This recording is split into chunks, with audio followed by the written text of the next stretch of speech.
The old two-story house in the Chicago suburbs maintained an elegant exterior, but inside traces of time lingered here and there. The creaking floorboards in the entryway, the faint soot marks around the fireplace, and the worn grooves in the stair railings. All these details were treasured by Olivia Harper. "Emma, breakfast is ready," Olivia called from the kitchen while pouring freshly squeezed apple juice into a glass. Olivia was tall with a creative aura. Her long chestnut hair was usually loosely tied back, and her eyes reflected both intelligence and warmth. "Mommy, the clouds outside are making funny shapes," 6-year-old Emma exclaimed from the window. She was a child with a vivid imagination who could turn even the smallest details into grand adventures. "Yes, they are, but we don't have much time today. Your father is busy too," Olivia replied. Just then, Daniel came down the stairs holding his coffee mug. He was a man who always took great care with his appearance. Tall and handsome, he wore a charming smile, especially when interacting with people related to his work. "I have an important board meeting this weekend. If it goes well, it will be a major step," Daniel said, gently ruffling Emma's hair. "My little princess, when Daddy returns from his trip, I'll bring you a wonderful gift. I promise." Emma looked up at her father. Of course, Daniel winked at his daughter. Olivia quietly set the table, feeling a slight unease at her husband's words. Lately, Daniel seemed to be hiding something. There had been subtle changes in his behavior, especially in the 3 months since her mother had passed away. For the upcoming exhibition at the Lincoln Art Gallery, Daniel asked Olivia. "There's still so much to prepare," Olivia answered. "But it's a showcase featuring female painters of the 20th century.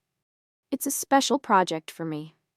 Olivia's talent as an art director was widely recognized. Her passion for art had remained unwavering since childhood. Sometimes she prioritized work over family time, which occasionally became a source of Daniel's discontent. "By the way, I got a call from my mother," Daniel said casually. "She said she'll be visiting this weekend." Olivia sighed inwardly.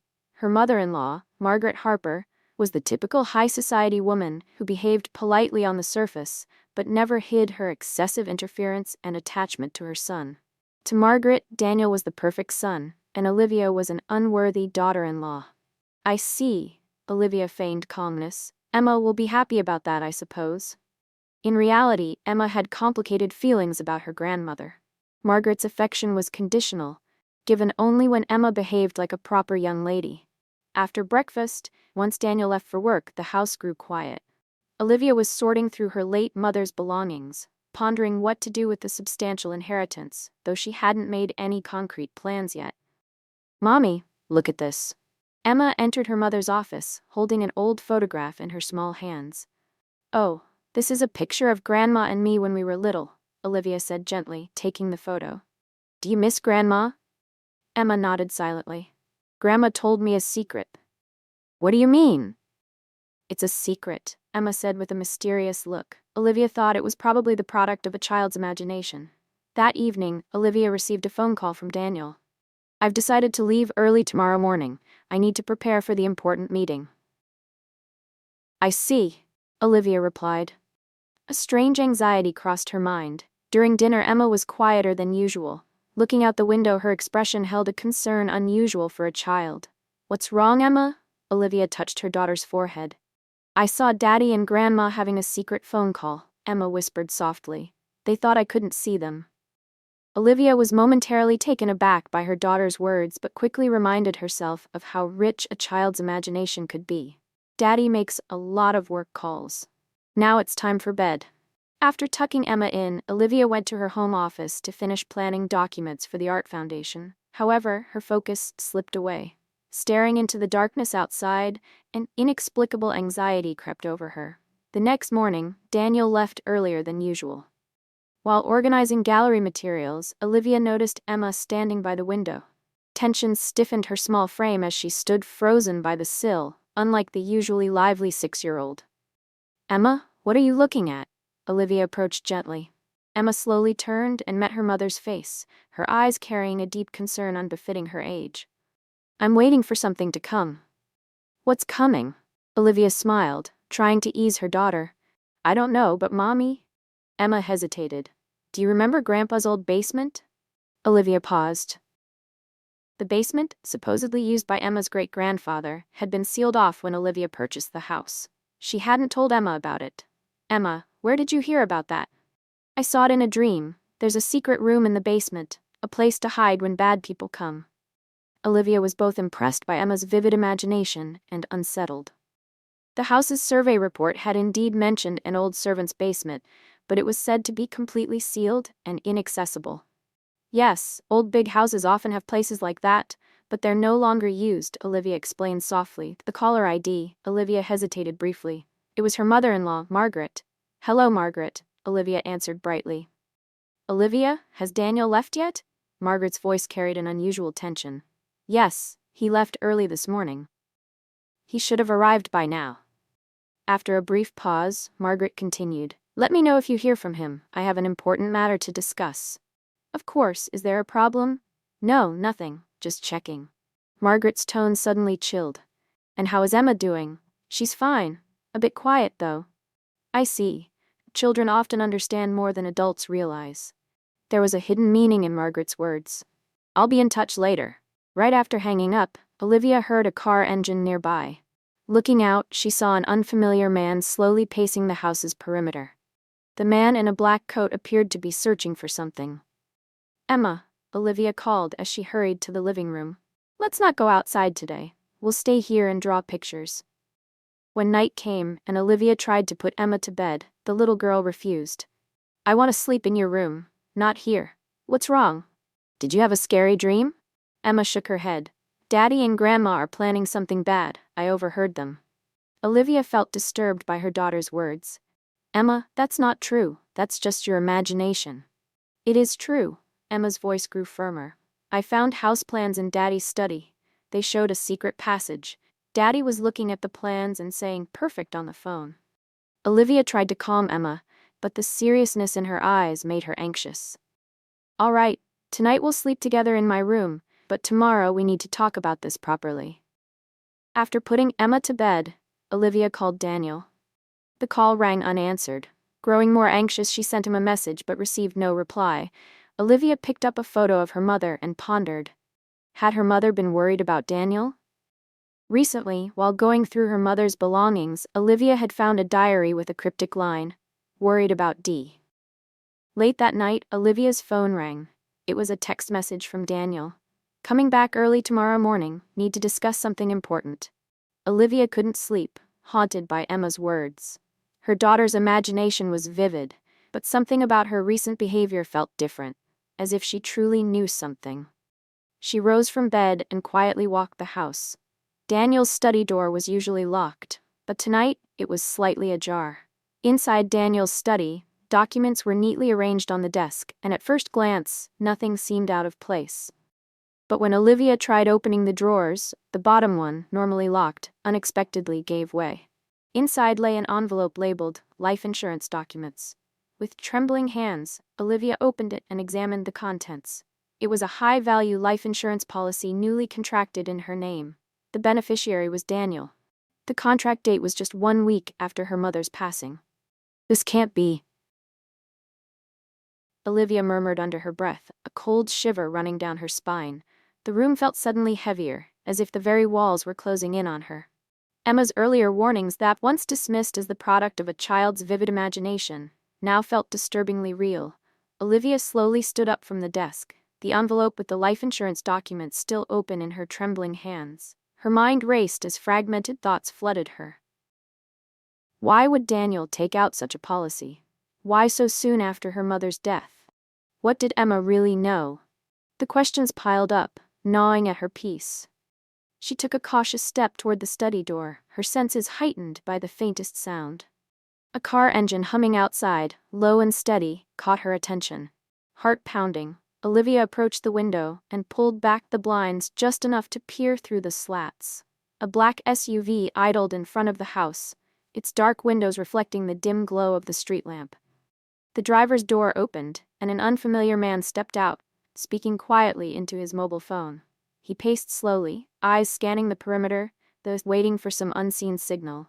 Fear gripped Olivia's chest. She hurried back to the bedroom where Emma lay curled under her blanket, breathing softly in sleep's embrace.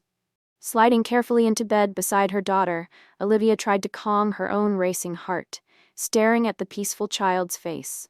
But calm was fleeting. Sleep eluded her as her mind replayed the ominous events of the past days. The weak light of early morning crept through the curtains as the clock on the bedside table ticked 5:30 a.m. Olivia stole another glance at Emma, whose tiny chest rose and fell in gentle rhythm. Yet the tranquility shattered instantly when a faint but distinct noise caught Olivia's ear. A car door closing firmly outside, followed by footsteps crunching softly on the gravel driveway. Her breath caught in her throat. Was Daniel back? What had he meant about the important matter he was preparing for? The life insurance documents, the evidence of betrayal, flashed in her memory like a warning siren. Before she could move, a small hand gripped her arm tightly. Olivia turned her gaze downward to find Emma's wide eyes fixed on her, filled with terror far too mature for a 6-year-old. "Mommy," Emma whispered, her voice trembling, "we have to leave right now." The urgency in Emma's tone was unmistakable. "What? Why?" Olivia asked, her voice shaky as confusion and fear warred within her. Emma's small body trembled, her expression a mix of dread and resolve. "There's no time. We have to get out of the house immediately." Olivia's heart clenched. Her daughter's fear was genuine, but what exactly were they running from? Daniel? The stranger she had seen lurking outside last night? The unknown threats felt tangible, suffocating. Trusting her maternal instincts, Olivia nodded silently. "All right, get dressed quickly. Only take what we absolutely need." She moved briskly to the closet, pulling out a small travel bag. She stuffed it with cash, passports, her phone, and the delicate locket that had belonged to her mother, the last tangible connection to a life now shadowed by danger. Emma, still clutching her favorite stuffed rabbit, changed clothes with quick efficiency, eyes darting nervously toward the windows. "Mommy, hurry," she urged anxiously, peering out through the crack in the curtains. Suddenly, footsteps approached the front door, slow, deliberate, echoing with an unnerving certainty. Olivia's breath hitched as the sound of a key turning in the lock reverberated through the quiet house, followed by multiple footsteps entering. "Emma," Olivia whispered, trying to keep her voice steady, "it looks like Daddy's home." "Do we really have to leave? Shouldn't we talk to him first?" Olivia asked, hoping to find a moment of reason. Emma shook her head vehemently, her eyes darkening with fear. "No. Daddy and Grandma want to kill you. They want the money Grandma left." Olivia gasped, the words hitting her like a physical blow. "Emma, why would you say that?" "I heard them," Emma said, her voice steady despite the gravity. "Daddy was on the phone with Grandma. He said, if Olivia is gone, everything will be mine. Then he said, we just need to make it look like an accident." The fragments came crashing together. The life insurance documents, the shadowy visitor, the cold calculation in Daniel's voice. None of it was coincidence. Her daughter's fear was not childish fantasy, but a warning of something very real and deadly. "I understand," Olivia whispered, her voice trembling but resolute. "Let's go down quietly. We'll leave through the back door." They moved carefully, the silence between them thick with tension. As they descended the stairs softly, a voice from the living room froze Olivia in place. Daniel was talking to someone. She stopped mid-step, straining to listen. "Is everything ready?" Daniel's voice was cold and unfamiliar. "I'm counting on you to operate the security system. Timing is critical," replied another man. "Understood. I'll activate it as soon as I get the signal."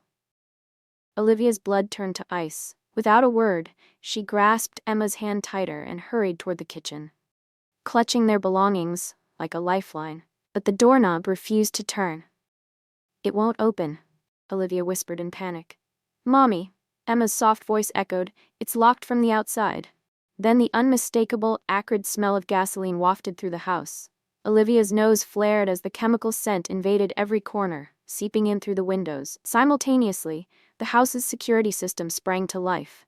Not with alarms or sirens, but with a terrifying mechanical precision. Heavy metal shutters began descending over every window and door with a harsh grinding sound. They were trapped. "Emma!" Olivia cried out, desperation in her voice as she scanned frantically for another escape. But every possible exit was sealed tight behind steel. Panic threatened to overwhelm her, but Emma's voice cut through the chaos, calm, commanding. "Mommy, this way." Following Emma's steady lead, Olivia moved toward the kitchen pantry. Behind the neatly stacked groceries, barely noticeable, was a small door. Emma shifted the shelves aside and pulled a hidden handle. The door creaked open, revealing a narrow, dark passage. "Emma, this is," Olivia whispered in disbelief. "Neither Daddy nor Grandma knows about this." "I found it," Emma said proudly. "Grandma showed me in my dream." Olivia hesitated, a prickling fear warning her of a possible trap. But behind them, she could hear the ominous crackling of fire spreading through the house, the acrid smoke thickening in the air. There was no choice. "Emma, you go first. I'll follow right behind." The narrow passage smelled of dust and forgotten years. It resembled a servant's secret tunnel, long unused and hidden beneath the house. Cobwebs clung to the low ceiling, forcing them to crouch as they moved forward. "Mommy, are you okay?" Emma asked, looking back with a calmness that belied the terror around them. "I'm fine," Olivia forced a smile, though her heart pounded wildly. Questions battered her mind. Was Daniel truly trying to kill them? How did Emma know about this passage? Why now? The passage sloped downward gently, the air growing cooler and damper as they descended deeper underground. Olivia tightened her grip on Emma's hand, stepping carefully into the unknown, trusting the faint guidance of her daughter's instinct and the hope that they might escape the nightmare unfolding above. Dust and cobwebs hung from the ceiling, signs it hadn't been used in decades. They had to crouch to move forward. "Mommy, are you okay?" Emma asked, turning around. She showed no fear, only a certainty, as if guided by something unseen. "I'm fine." Olivia forced a smile, though her heart pounded with dread. Questions swirled in her mind. Was Daniel really trying to kill her? Just for the inheritance? How did Emma know about this passage? The tunnel gently sloped downward, extending underground. "Do you know where this leads?" Olivia asked. "Yes," Emma replied. "It comes out under the garden shed, Grandma told me." The smell of smoke intensified, and behind them came a loud explosion. Flames were spreading rapidly. The two hurried through the narrow crawl space. Finally, a faint light appeared at the passage's end. A small door embedded in the basement wall. Emma pushed it open with rusty hinges groaning in protest. Beyond lay the underground space beneath the shed, some distance from the house. "Quick," Olivia said, lifting Emma as they climbed the shed stairs. When they opened the door, fresh morning air greeted them. Looking back, the house was engulfed in flames. Thick black smoke billowed into the sky, and sirens wailed nearby. "Mommy, let's go to Barbara's house," Emma suggested. Barbara was Olivia's close friend, living 2 houses down. Olivia held Emma tightly. "Emma, you saved my life." Emma looked up with a calmness beyond her years. "Grandma is watching over us. She knew about Daddy's plan." Olivia shivered at her daughter's words. There was a certainty in them that transcended childhood imagination. The two hurried toward Barbara's house, where she was just starting her morning coffee. When Olivia opened the door, there stood Olivia and Emma, their clothes smudged with soot. Their faces were marked with an indescribable terror. "Olivia, what happened?" Barbara quickly invited them inside. "Barbara, call the police." Olivia's voice trembled. "Daniel set fire to the house. He tried to kill us." Though the words were hard to believe, Barbara didn't hesitate and grabbed the phone. Outside the window, thick black smoke was already rising, and sirens could be heard approaching. By the time police and firefighters arrived, the Harper residence was engulfed in flames. As firefighters battled the blaze, officers took statements from Olivia and Emma. Olivia, though confused, insisted this was no accident, but a premeditated attempt on their lives. "Ma'am, that's a serious allegation," an older detective said. "Do you have any evidence?" With trembling hands, Olivia pulled out her phone. "Last night, I took pictures of life insurance documents I found in Daniel's study. Recently, he took out a high-value policy in my name." The detective examined the photo and frowned. "This alone isn't sufficient. Anything else?" "My daughter Emma overheard my husband's conversation." Olivia placed her hand reassuringly on Emma's shoulder. Emma spoke in a small voice. "Daddy was talking to Grandma on the phone. He said, if Olivia is gone, everything becomes mine. Then he said, we just need to make it look like an accident." The detective looked kindly at Emma. "When and where did you hear this?" 3 days ago, outside Daddy's study." Emma answered with surprising clarity. "He didn't notice me listening." Then he looked at old house plans. He said the security system modifications were complete. By afternoon, the situation at the scene had changed dramatically. The fire investigator announced preliminary findings. This is clearly arson. Traces of gasoline were found around the house. Furthermore, the security system was deliberately altered to allow remote locking of windows and doors from outside. Detectives rushed to locate Daniel Harper. It quickly became clear his claimed business trip was a lie. Colleagues at work testified, "We hadn't heard Daniel was leaving for any trip." That evening, Daniel was found at a gas station on the interstate and arrested. In the trunk of his car, police found documents for identity fraud and a large sum of cash. "I'm innocent," Daniel shouted during interrogation. "This was all my mother's plan. She coerced me." Margaret Harper was also arrested at her home. At first, she maintained composure, but when she learned Daniel was blaming her, her demeanor changed drastically. "That ungrateful son, I sacrificed everything for him." As the investigation unfolded, the full horror of the plot emerged. Daniel was in serious financial trouble. His position at the investment firm was just for show, and he had been deep in debt for years. Additionally, he had a mistress and planned to start a new life using the inheritance left by Olivia's mother. "He's been living a double life for years," the detective explained. "After your mother's death, he set his sights on her estate. He grew impatient when you hadn't decided what to do with the assets." "I wonder if my mother suspected something," Olivia murmured. Surprisingly, evidence was found in Olivia's mother's diary, showing she had noticed Daniel's true nature all along. There was an entry stating, "Daniel approached me about an investment, but I declined after learning his company was in financial trouble." She had been trying to warn Olivia, but died suddenly from illness. The trial began 3 months later. The prosecution presented extensive evidence. Numerous recorded conversations between Daniel and Margaret were discovered on Daniel's phone, revealing detailed plans to make Olivia and Emma's deaths appear accidental. The defendant, Daniel Harper, meticulously plotted to kill his wife and daughter to obtain the inheritance. The prosecutor addressed the jury. He altered the house's security system and coldly executed a plan trapping his wife and daughter, then setting fire to the house. The defense tried to question Daniel's mental state, but he abruptly shifted strategy, attempting to blame Margaret. "My mother was manipulating me. I couldn't escape her control." However, this tactic backfired. Margaret, furious, testified candidly about years of controlling her son and her role in the scheme. "I was determined to do anything for my son's happiness. Olivia wasn't worthy of him. I thought if she was gone, Daniel could achieve the success he deserved." The trial's most important witness was Emma. With composure far beyond her years, she testified about overhearing her father and grandmother's conversation, finding the house plans, and learning about the secret passage from Grandma in a dream. "Who is this Grandma you're talking about?" the prosecutor asked. "Mommy's mommy," Emma replied simply. "She told me Daddy was planning something bad."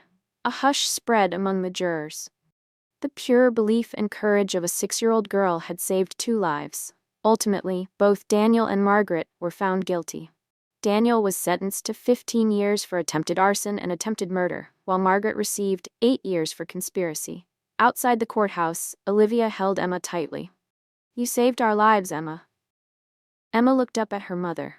"Mommy, it's just the 2 of us now, isn't it?" "No, we have each other," Olivia smiled. "And it seems Grandma's watching over us too." They walked away hand in hand. 6 months later, on an autumn afternoon, Olivia gazed out the window of their new home at the garden, where fallen leaves danced in the breeze. This house, purchased in a small town outside Chicago, was much smaller than their former mansion but filled with warmth. "Mommy, look!" Emma came home from school, holding up a drawing. "The teacher said my picture will be in the art exhibition." Olivia took the drawing. It depicted 3 women, Olivia, Emma, and Olivia's mother. "Wonderful, Emma. Grandma would be happy too." Emma smiled. "Mommy, I'm glad I told you to escape that day." "Me too," Olivia said, embracing her daughter. Since the incident, Emma had shown remarkable resilience with the help of a counselor, Michael Foster. She had made friends at her new school and was beginning to develop her artistic talents. Olivia had resumed her work at the Lincoln Art Gallery while healing emotionally. She was also planning to establish a foundation supporting young female artists, using part of her mother's inheritance. "Have you decided on a name for the foundation?" Emma asked. "I'm thinking of calling it Reverse Dream," Olivia answered with a smile. "It means a first step toward a new dream." Meanwhile, Daniel's days in prison were bleak. He repeatedly applied for sentence reduction, continuing to claim, "It's a false accusation, created by my wife's delusions and my daughter's imagination." However, the evidence presented by the prosecution was overwhelming. His colleagues at the firm also testified about years of dishonesty and deception. Most ironically, the relationship between Daniel and his mother, Margaret, completely collapsed. Daniel's blaming of Margaret during the trial created an irreparable rift between them. Margaret was isolated in prison and became known as the most pitiful inmate. She would only repeat to other prisoners, "It was for my son." One day, Olivia was sorting through her late mother's belongings for the last time. Among old notebooks, she found an envelope. Inside was a handwritten letter from her mother stating, "Daniel approached me about an investment, but I declined. I discovered his company was in financial trouble." The date on the letter was 2 weeks before her mother's death. Olivia submitted this letter to the police. This prompted an additional investigation into Daniel and sparked suspicions regarding her mother's death, which was initially thought to be natural. Olivia tried to push that thought aside. On Christmas Eve, Olivia and Emma spent a cozy evening in front of the fireplace. Emma's counselor, Michael Foster, had been invited, and the three shared a warm night together. Over the past 6 months, Michael had gradually become part of Olivia and Emma's lives. At first professionally, then as a friend, and now as someone like family. "Mommy," Emma suddenly asked, "what is a real family?" Olivia paused thoughtfully, then replied gently, "It's not about blood ties, but about caring for and protecting each other." Emma nodded, as if understanding. "That's why we became a real family." After a moment, she added, "Weren't Grandma and Daddy family? They loved each other, but it wasn't healthy love." Olivia smiled softly. "True love means wishing for the other's freedom and happiness. It's not about using someone for your own desires." Emma looked at Michael and smiled. "What about Michael? Can he become part of our family?" The two adults exchanged glances, and Olivia's cheeks flushed. Michael smiled warmly and replied, "That's something we'll all talk about someday." Outside, snow began to fall quietly. A feeling of hope and new beginnings wrapped the small house. Olivia held Emma tightly. "Your courage created our new life." With those words, they took a step toward a bright future.